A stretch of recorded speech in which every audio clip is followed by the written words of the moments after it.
everyone. Good day. Welcome to the Pluriversal Design Book Club. We are currently studying authors from Asia, Africa, Latin America, and Caribbean, and respective diasporas as well. And today, Leslie is going to introduce the work of Aurora.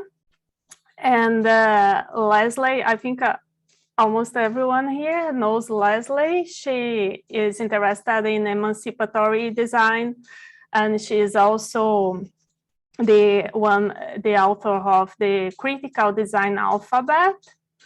That is a very interesting work. Please, Leslie, I hand over to you and add as you wish as well. Okay, thank you, Mariana. So as I get my screen sharing in order, hi everybody, thanks for coming out today. All right, share. So today we are talking about the work of somebody called Aurora Levins Morales, who's from Puerto Rico. And so I'm just gonna jump right in, and then, we'll do a little bit of what we normally do, where we read some stuff together, and before we blink, the hour will be over. But I actually wanna start the presentation with this Arawak greeting that I looked up. Someone had invited me to greet someone invited me to a meeting some time ago, and we had to greet people with traditional greetings. And I thought, okay, well, I'm from the Caribbean. I don't know what our traditional greetings are, you know what I mean? And then I even looked up some Jamaican patois or Trinidad dialect, but actually I found this Taino Arawak greeting called Ayi Aya Bombi, which actually means better dead than a slave. And I don't know if I'm pronouncing it correctly. I have tried to find the correct pronunciation, but I haven't. But I thought that this might be an appropriate greeting for this session, you know, as we continue to look at the work of Caribbean authors. You know, the Taino or the Arawak are one of the original groups of settlers of the Caribbean, you know, of Trinidad and Tobago, where I'm from, and of Puerto Rico, where Aurora Levins Morales lives. And I think that this powerful greeting shows the resilience and defiance and strength of the Arawak, who are often represented in our history books. As I see Debbie is here, Debbie is Caribbean as well, right? We learn about the Arawak as peaceful, docile, agency-less people, you know, poor farmers who were taken advantage of by the Spanish and even the Caribs. And I think that this kind of powerful greeting is appropriate for this session, you know. I thought, well, okay, it's 35 years since I went to school. So maybe more modern references of Arawaks and Tainos might be different. So I looked this up actually yesterday, and I found this online study guide that still presents them as docile, peaceful farming people. You know, that Columbus actually said they would easily comply with the wishes of Spain. And so I'm really still trying to find the correct pronunciation of this term, but I think it's something that Caribbean people need to kind of take back, you know, Ayi Aya Bombi, or better dead than a slave, as the kind of phrase that it was a greeting, and it represents agency by choosing death over enslavement or oppression. And so maybe it's an appropriate way to start this conversation about medicine stories or writing medicinal history to cure the harm from previous versions of history. So we're here to discuss the work of Aurora Levins Morales, and her book is Medicine Stories, Essays for Radicals. But we're focusing particularly on the essay historian as Curandera. And who is this lady, right? She is Puerto Rican, Jewish. She's a writer, she's a poet, and she is significant with Latina feminism and third world feminism. She was born in Puerto Rico. Her mother was a New York-born Puerto Rican writer, and her father was also from New York, of Ukrainian Jewish heritage. And I believe her father was a professor in Puerto Rico. And actually her parents were radicals. And that's why both she and her brother, Ricardo Levins Morales, grew up as these really radical thinkers, and maybe a little bit socialist and communist, and really interesting people to look up and follow, right? Her language is very, very simple. I don't have to do anything to help you to interpret it. I will have some of her verbatim quotes on the screen, and hopefully we'll have some discussion. So she writes, I'm a writer, an artist, a historian, a teacher, and mentor. I'm also an activist, a healer, a revolutionary. I tell stories with medicinal powers. Herbalists who collect wild plants to make medicine call it wildcrafting. I wildcraft the details of the world, of history, of people's lives, and concentrate them through art in order to shift consciousness, to change how we think about ourselves, each other, and the world. The stories we tell our lives shape what we're able to do, and what we can imagine determines what we can do. My job is to change the stories we tell and help us imagine a world where greed has no power, the earth is cherished, and all people get to live safe and satisfying lives. Because once we truly imagine it, the pull to create it becomes irresistible. Now, I'm not going to read everything. I'm going to ask you all to read as well. But in this collection of essays, Medicine Stories, she questions traditional accounts of American history and their consistent exclusion of people of color. She argues that traditional historical narratives have had devastating effects on those it has silenced and oppressed. In an attempt to heal this historical trauma of oppression, she designs a medicinal history that gives centrality to the marginalized, particularly Puerto Rican women. And she strives to make visible those who have been absent from history books, while also emphasizing resistance efforts. So I'm going to ask someone, maybe Debbie, because I see you, and maybe this will resonate with you. Can you read the libation for us? Sure, no problem. The roots of my thinking lie in a web of friendships, liberation movements, and my own social conditions as a light-skinned Puerto Rican, Ashkenazi, Jewish, disabled, chronically ill, migrant, mixed class, single mother, woman of color, artist, and intellectual. I'm a product of time, place, condition, and the people I've loved. A Caribbean Jewish chant. Yes, and I kind of cut up that paragraph a little bit. So the Caribbean Jewish chant might seem a little out of context, right? But I love that as I read her work, she seems to be writing directly to me.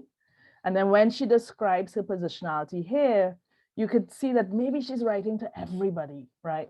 Maybe not everybody, but everybody certainly on this Zoom call can probably relate to her in some kind of way, because she's writing for us, you know, whether it is as a Latin American, as a person of color, as a single parent, you know, there is a story for us.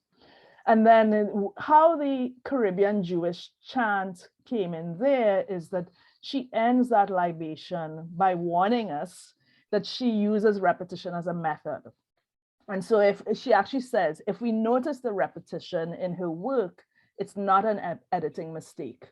It's a tool that she's using. It is a genre. It is a Caribbean Jewish chant. So we're going to find the same kind of stories over and over, and the same messages in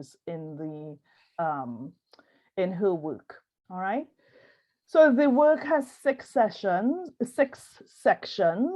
The first section is the ground on which I stand, and it has 6 essays in it, some about ecology. So I just came from another talk, and I quoted a whole lot of her other essays in that one, because we were talking about sustainability, but sustainability from a pluriversal perspective, whatever that is. And I thought that I found a lot of things to quote there as well from her. Then the next section is the historian as Curandera, and we're focusing on one essay in that section. The next section is speaking in tongues, where she's talking about writing in English or in Spanish, or communicating with people. The next section is tribes, and yes, she's talking about then Taino, anti-Semitism, Puerto Ricans, and Jewishness. Privilege and loss is the next section, and then the long haul is the last section.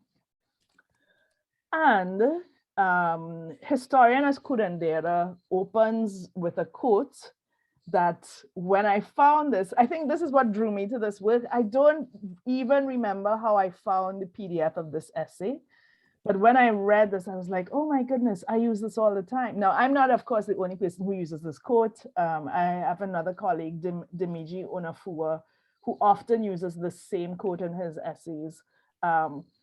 So I do have a slide in every presentation that I give that has a slight variation of this quote. So she starts off the essay, until lions write books, history will always glorify the hunter. And the quote that I include in all of my presentations is, until the lion has his or her own storyteller, the hunter will always have the best part of the story. And so in her work, she is using this kind of emancipatory perspective, and trying to change the paradigm, change the point of view of history, and showing untold histories as a way of curing people and curing life and the world, I suppose.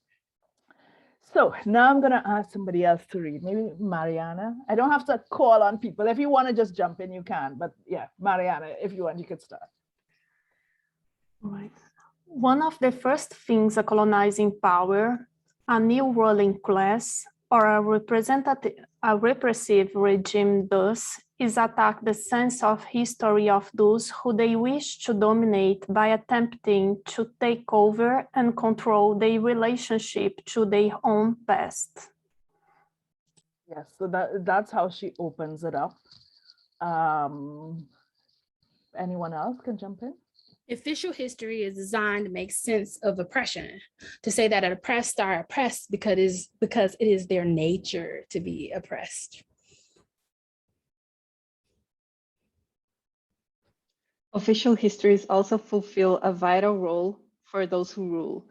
Those who dominate must justify themselves and find ways to see their own dominance as not only legitimate, but also as the only acceptable option. The colonized. Oh, please go ahead. Okay, Juan. The colonized everywhere are defined as in need of improvement, which only a better management of their labor and resources can.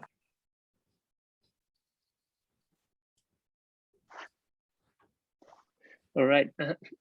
The role of socially committed historian is to use history, not so much to document the past as to restore to the historicized sense of identity and possibility.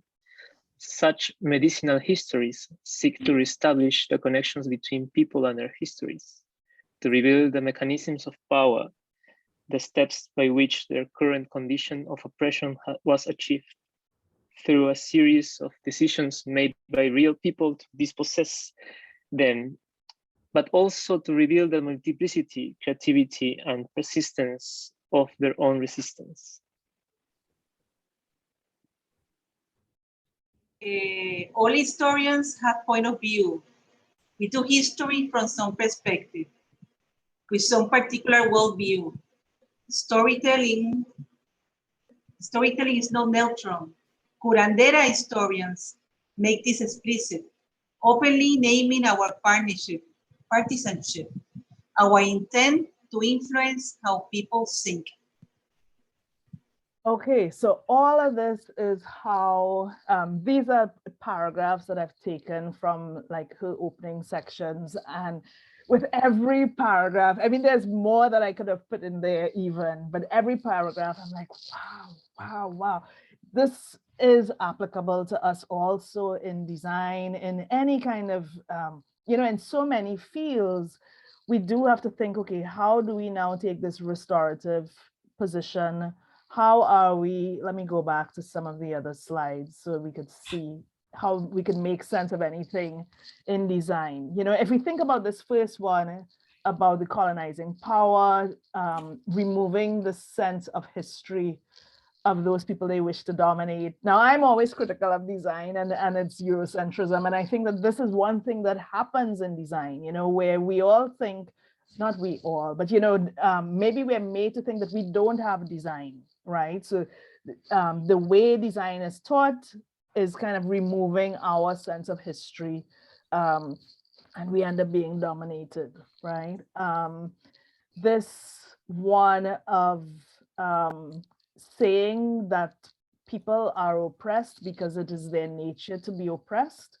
I don't think people in design maybe are saying this explicitly, but I think sometimes, like, I'm in social design, and I think that sometimes there is the danger of thinking that, well, life is hard for those people because something, like we kind of justify why we think that we are trying to, we sometimes, or maybe this is me and maybe I shouldn't use the we, sometimes I do find myself in that space of making sense of oppression, maybe through this official history.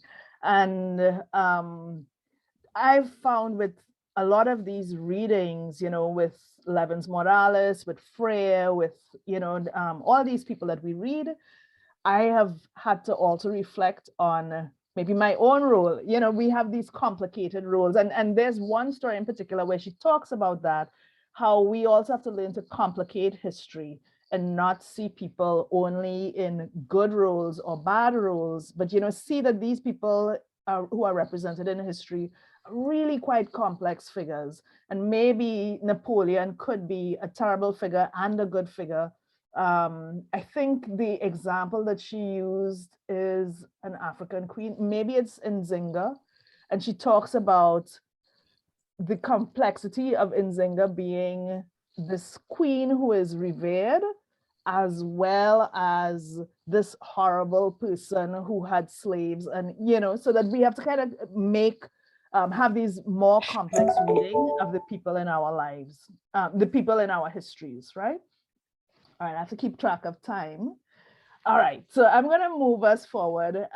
So this opening section, though, is to tell us about how we need to think about reframing history, maybe through this kind of emancipatory lens. And then she gives us 15 principles that we can use to rewrite or to cure some of the wrongs that have happened before us, right?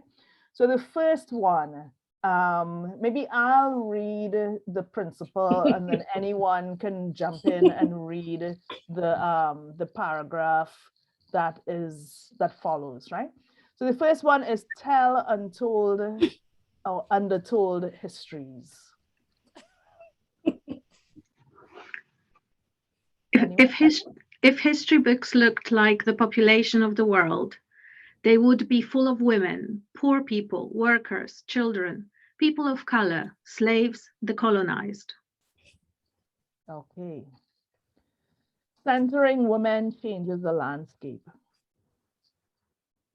Oh, I have to flip. And if you want to read both paragraphs, you can, or you could stop and let someone else read the second one. Yeah. Making truly medicinal history requires that we do more than just add women or any other disappeared group of people to the existing frameworks. We need to ask, if women are assumed to be the most important people in this story, how will that change the questions we ask? How will it change our view of what events and processes are most important? How will it change the answers to questions that have already been asked and supposedly answered?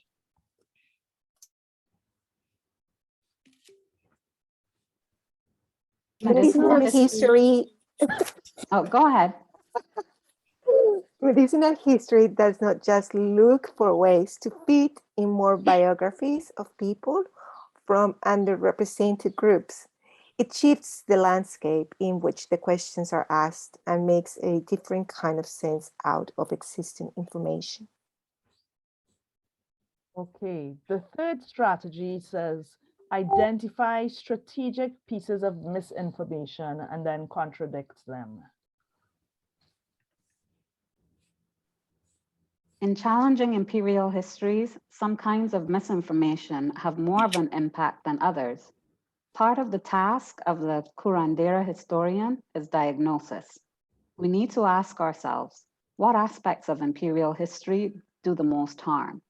Which lies are at the foundation of our disempowered sense of ourselves or of other people? Make absences visible.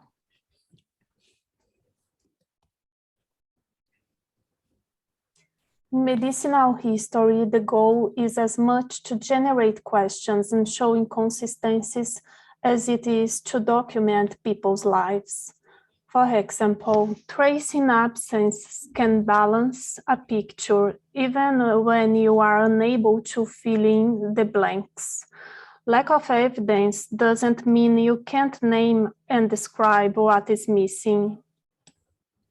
Okay, and I'll pause here for a little bit. So in this section, she provides an interesting example in the text of ways of correcting imperial history. So she wrote an account of history about indigenous women who were known to have been brought to Puerto Rico and other parts of Central, South, and North America from other parts of the world. But in the way history is told, these women are, they're invisible. There's no trace of their real names or even what nations they came from. But she wrote then this fictitious history as an account to people, as a letter to people today, right? And then there's, she wanted to make visible the absence of women in history. So she focused on these women, even though they are invisible in history, they're not there. She actually then rewrote, so she's mixing fictitious characters and historical characters, but actually all history is fiction, which no one really talks about, right? So she then kind of intentionally brings in fiction into the story, and she talks about, she says there are other people who do this. Virginia Woolf apparently did this in A Room of One's Own, where she writes or she speaks from the perspective of Shakespeare's talented fictitious sister, for whom no opportunities were open, right? So she introduces then this tool that we could use where even though women are absent, we can intentionally bring them in, right? I don't know, I keep thinking, how do we do this in design? I think that that's a good thing for us to keep in mind as we do design, that there are people who are invisible and we have to see where that invisibility is and intentionally work against it. So like the way she's doing it with the writing, maybe framing our questions from the point of view of people who are invisible, but the thing is that we have to make these absences explicit. So her fifth principle, asking questions can be as good as answering them. And then the paragraph that follows, anyone can jump in. Another way of dealing with lost history is to ask speculative questions. What if is a legitimate tool of investigation? And the question can be as valuable as the answer. Proposing a radically different possible interpretation is a way of opening up how we think about events. Even when there is no way to prove anything, it is useful to ask, what would have to be different for us to understand this story in another way? So I'm interested in speculative design, and I know at least one other person on this call is, right? So when I read this, I thought, okay, yes, right? Because we do ask these questions, what if?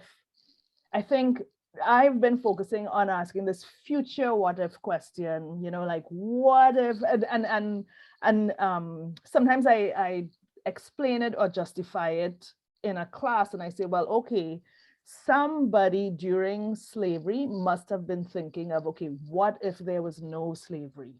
And then someone was able to imagine this future and then work towards it.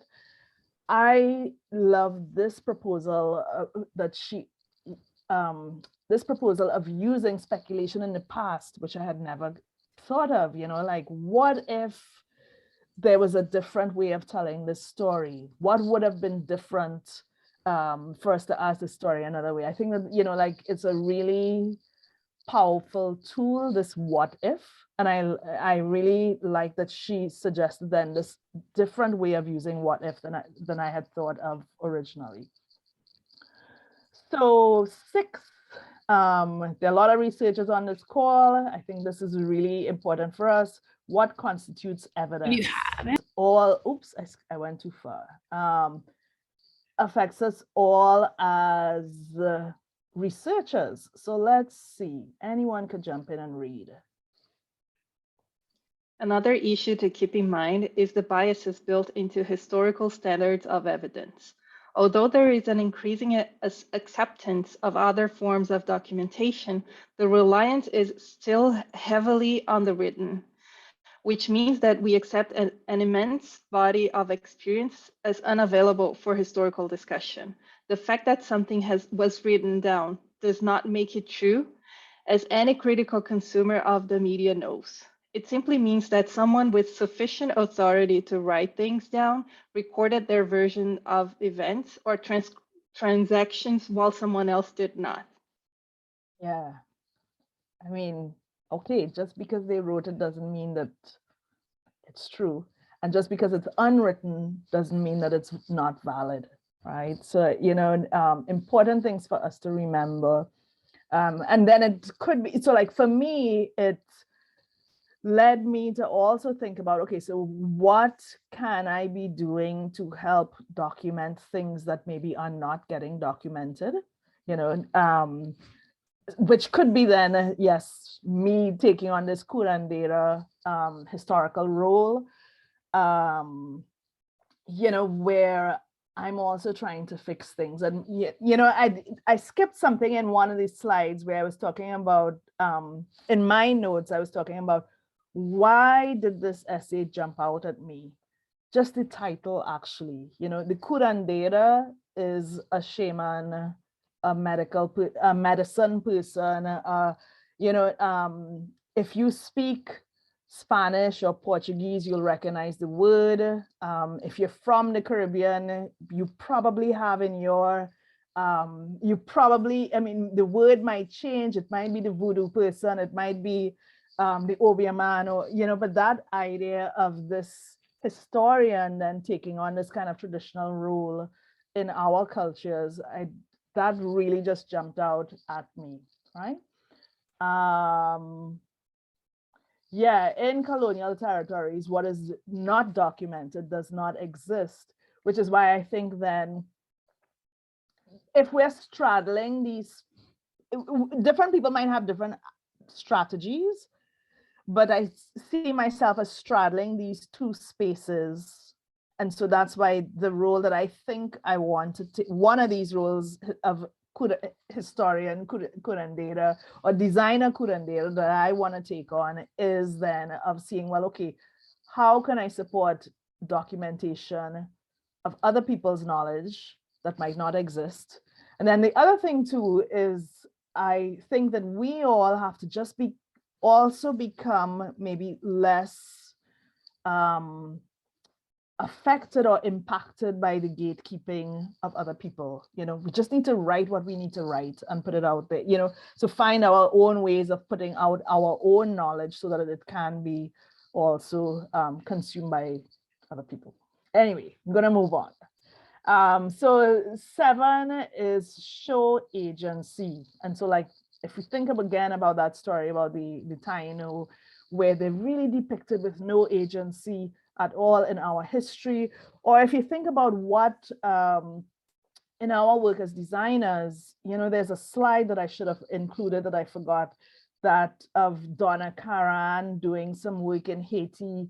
And these poor Black artisans are in the background with zero agency. They're just working. And she's in the forefront, you know, filling up the camera. We have to be conscious of that in the work that we do as designers. Where are we taking out the agency of the story, and how do we put that agency back in? So anyone can jump in. One of the big lies of imperial history is that only members of the elite act and everyone else is acted upon. In our attempts to expose the cruelty of slavery and conquest, market-driven famine, or the ownership and subjugation of women and children by men, we sometimes portray the oppressed as nothing more than victims and are unable to see the full range of responses that people always make to their circumstances. Yes, people act, right? People don't just let themselves be unwilling victims of, you know, and so we have to recognize that people act to respond to situations.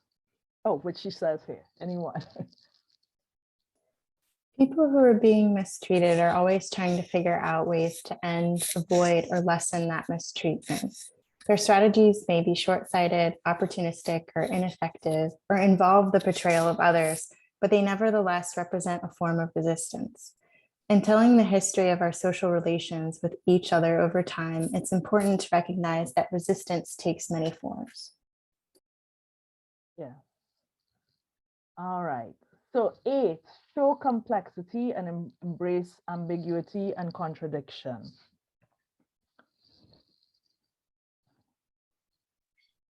In searching out a history of resistance, the temptation is to find heroic figures and either overlook their failings or feel betrayed when we find that they have some. Human beings are not at all resistance or are all collaboration and complicit. Popular official history tends to be simplistic and ahistorical as regards individuals. Focus on exceptional personalities instead of complex social processes. Okay, and so this is a section where she talks about that African queen who has all of this complexity within them, and we need to talk about it and not just portray people as heroes or bad guys, or, you know, understand everybody has that.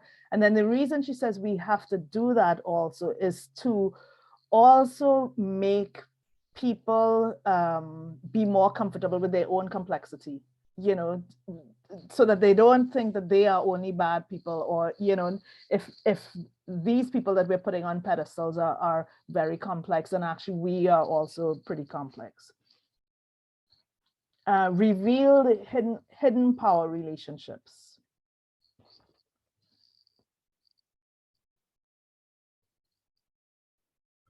Imperial history obscures the power relations that underlie our daily lives. This is one of the ways that imbalances of power and resources are made to seem natural. In telling the history of any community, especially those targeted by some form of oppression, we need to expose those relationships of unequal power, whether they come from outside our group or lie within it. Wonderful. Personalize. The majority of historical figures who are known by name are members of an elite group, while everyone else tends to be known in masses.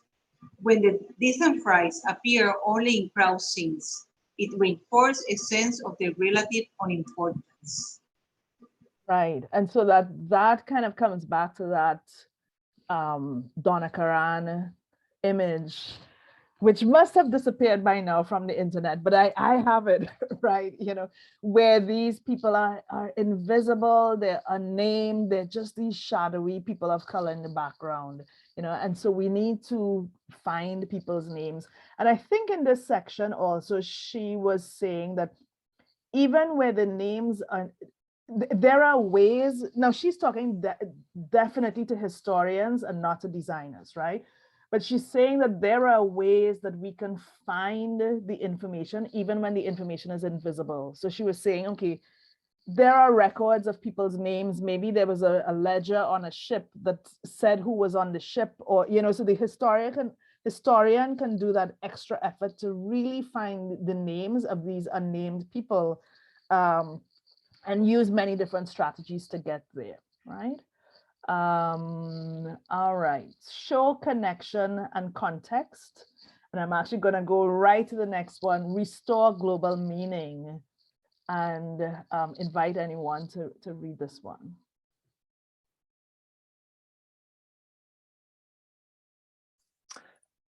Another task of medicinal history is to show that all parts of the world coexist and always have. Contrary to the popular expression, like Stone Age people or just entering the 20th century, all people now alive are living at the same time, whatever our technologies or forms of social organization. We also need to show that complexity and change exist and always have existed in all parts of the world. Yeah, and I know I'm the person giving a comment on all of them, but also other people are welcome to join. You know, sometimes we describe groups in ways that, like, we put these groups into a different time period, even though we're all today. You know, like we'll say, okay, those tribes in whatever places are in, or did you found it, right? You know, those tribes are pre-Columbian, even though everybody is here in 2021, they're talking about people who are actually living today as living in a pre-industrial era age or pre-Columbian age, even though we are right now in the present.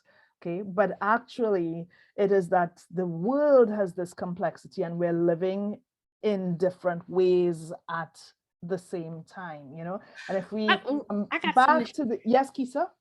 Yeah, I got something to share. Like, I grew up in a very unique space. Like, I grew up in Michigan, which is the thumb, and it's surrounded by like many lakes. And it's kind of central to how like Detroit, Michigan is, because it's Chocolate City. Muskegon Heights was like a small lake town, and because of like the first and second migration of Blacks within the United States, Muskegon Heights had kind of became like a mecca for like Black people, but it was small. It was a small, very lake town where I grew up on the water. I grew up with like small like food systems. I grew up with like architecture, whether it was like theater or like my parents, they were like therapists. I had like 15 Black male teachers, had 20 female. Like, I didn't really see a lot of white people. I seen white people because I knew that was just part of life, but my everyday life was that I saw Black people, and I saw Black people like being the mayor. I saw Black people being police chiefs, and I saw Black people doing things that just normal everyday community had did.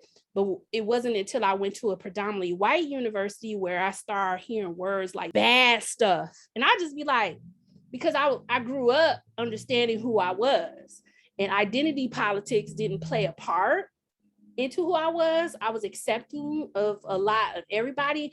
And I only think it was because I grew up in the Midwest. Midwest had a different type of flavor, because when you look at history and the migration, when it was talking about innovation and stuff like that, the West was always the Midwest. It wasn't like California or other, like the Great West was always like coming towards that space. And when you talk about innovation, you talk about agriculture, you talk about subsistence, you talk about innovation, all of that stuff was already there before white people started claiming it. Like, it was really the global majority. It was people who had like melanin in their skin, and like agriculture, how you innovated, how you did business. It was based upon who you were and who you are. It wasn't based upon skin complexion until like all that shit started being brought over by, you know, the Europeans. And so like in my mind, when I'm thinking about like who I am and where I position myself, and a lot of people think about the West, you know, I think about myself as being part of the global majority. You know, like who I am and how I position myself and how I function is part of like the global majority. But yet when we think about the West, we kind of like discount Black people or Black women in some kind of way. And for me, when I was choosing to be a designer and the type of designer that I am when it comes to working in the food system, I always looked at Black women, no matter their locale or space. I looked at the tools that they built and who they were and how they were trying to like bridge gaps in knowledge and understanding, and rematuration became something like a little bit more different and understanding for me, because that's how I was raised. Even from the 15 male teachers that I had, they were very loving and caring to me. They never dismissed me. And even the ones that did, I had a voice within myself to say like, no, you're not gonna do this to me. And I had a voice and space where I could come to my parents and say like, I don't like this behavior. And then we would meet and we would talk and then we would work through it. And then I learned those type of skills to be able to say like, when I got into a white school system, I was just like, nah, this don't feel good to me. Like, this doesn't make sense to me. Like, I'm not here for all of this. I'm here to kind of like build and create. And so like, that's all I want to say. Like, sometimes when we leave out, like when we're talking about the West and we don't really look at the Blacks that are part of the West. Yes. That really like, we're not really, are we really part of the West or are we not? But yeah. Well, and so that's where like the medicinal historical skill or lens has to come in, you know, where somebody's fixing that history, right? Mariana? I was wondering, I will try just to summarize my thoughts a little bit, jumping into what Kessa was talking about.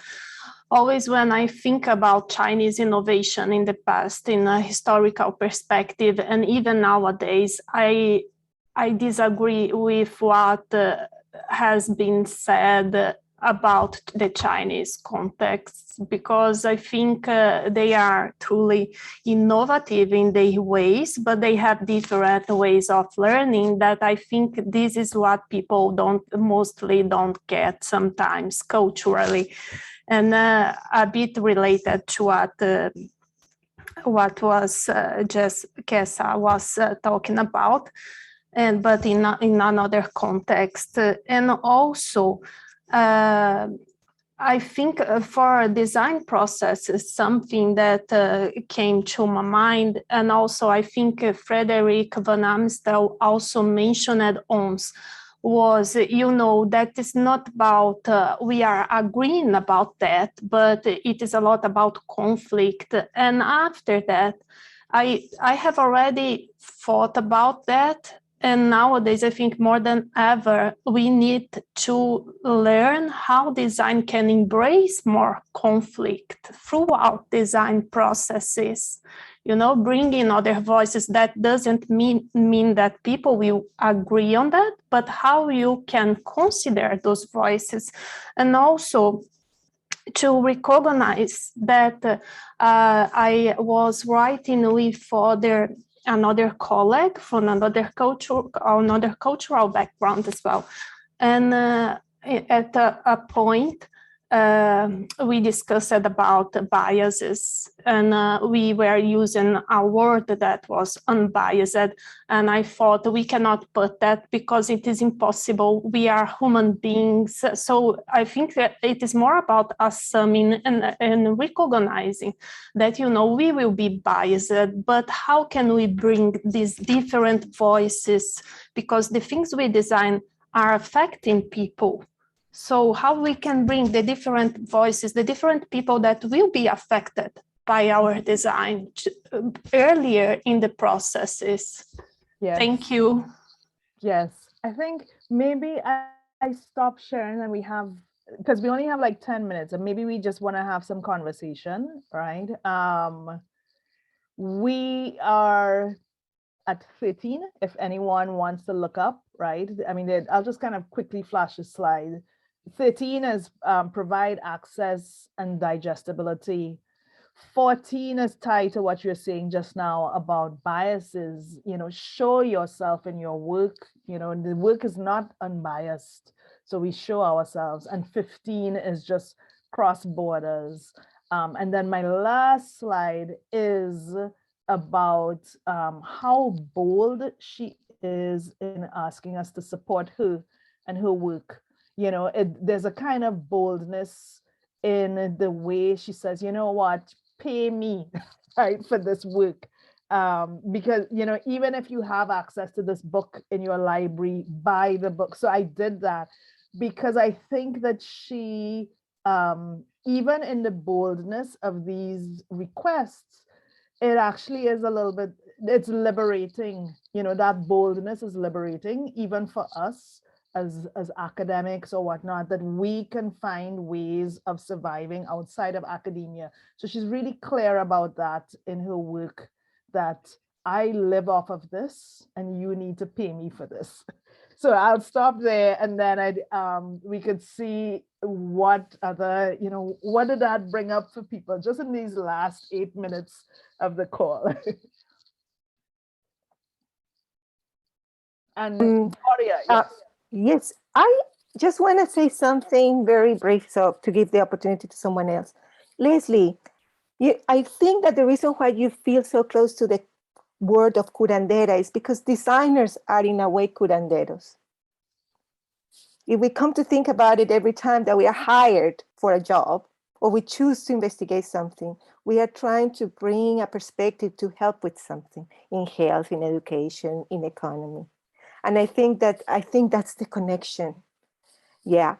The other thing that I wanted to say is that when I was a design student and an early career researcher, the people I was working with, the people I was designing for and with, they will share their stories, their lives with us. And we will dismiss them because it was not part of our framework and our plan. But they will tell us. And I think that what this book is doing is probably to help us. I'm listening to the principles. I'm saying, yes, we need to listen more. We need to include the voices of the people we are working with more, and probably provide a balance. So when we are putting together recommendations, guidelines, features for design, the voices of everyone are there. So I think that probably that's the reason why it resonates that way. Thank you, Gloria. I don't know if we're always curanderas, but I think that, yes, it is a role that we try to take on. It's not, I understand what you mean. It's a little bit uncomfortable, but the thing is that we want, if you listen to how we talk as designers, we say, we are coming here to help you solve a problem. We are here to help you, you know? So there is an element of wanting to do good and to do well for people, but so I don't know, there is something there that relates, that perhaps that's the reason why the concept is attractive. Yes, definitely. Anyone else wants to jump in? And what did this bring up for you? Anyone read it? Was able to read it? I'm gonna read it now, and I'm gonna buy the book. Yes. So she actually has another way of being paid. She has a Patreon platform on her website. You know, so there are other ways that you can pay her. I did two things. I bought her book, and then her brother is a protest artist, and I went to his website and bought a whole lot of stuff. And then the other thing that it brought up for me was like, wow, if you bring up children who see themselves as revolutionaries, this is what they do, you know, because imagine these two parents who brought up these two radicals, right? You know, I think they did like a really good job. Anyone else? Yes, Morgan.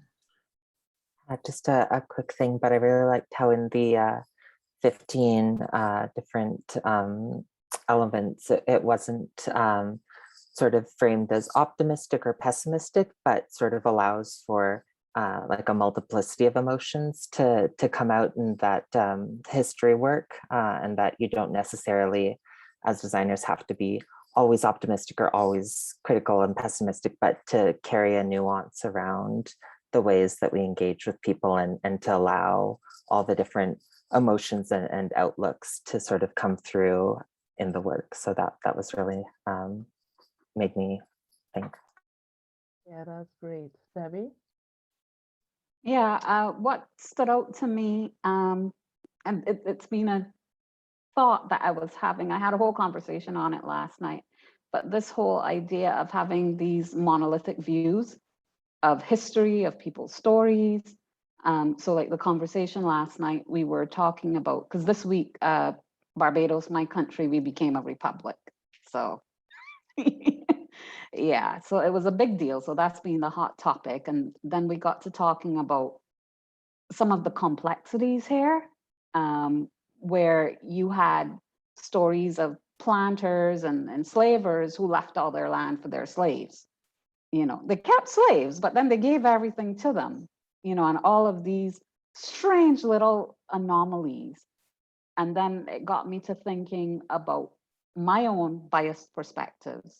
Because like when I travel to some of the Caribbean islands and have conversations with other Black people, then I realize that there might be some stuff there that they don't consider normal, in terms of the perspective with the colonial nations. And I'm not sure what to do about it. It is very, very difficult, because I can only know my own perspective. And I don't think I can quite relate to the other stories, but I do find what the author was saying is very valuable, to at least be able to identify that and know that, well, this is kind of the perspective where I'm seeing from, and be open to hearing the other perspectives and seeking to understand and accept those also, and share their stories also. Yes, thank you. Jananda? Yeah, I think it's important when she talks about, storytelling not being neutral, and how we as designers, well, my background is in graphic design, and all the time I was practicing this, I was worried about which kind of narrative I'm reinforcing, and is it positive or negative for who, And I feel like now that I've moved on to other design practices, I still keep thinking that we have a role as designers, and we have to be responsible for what kind of narrative we're reinforcing or not. So I thought that was a very interesting part, very important. Yes. All right. So we're at our last minute. So again, buy her book if you can. She says assign the book in your classes, assign the whole book. Visit the work of her brother Ricardo Levins Morales as well. I'm just going down like a whole rabbit hole behind these Puerto Ricans. I think they just have amazing things to say.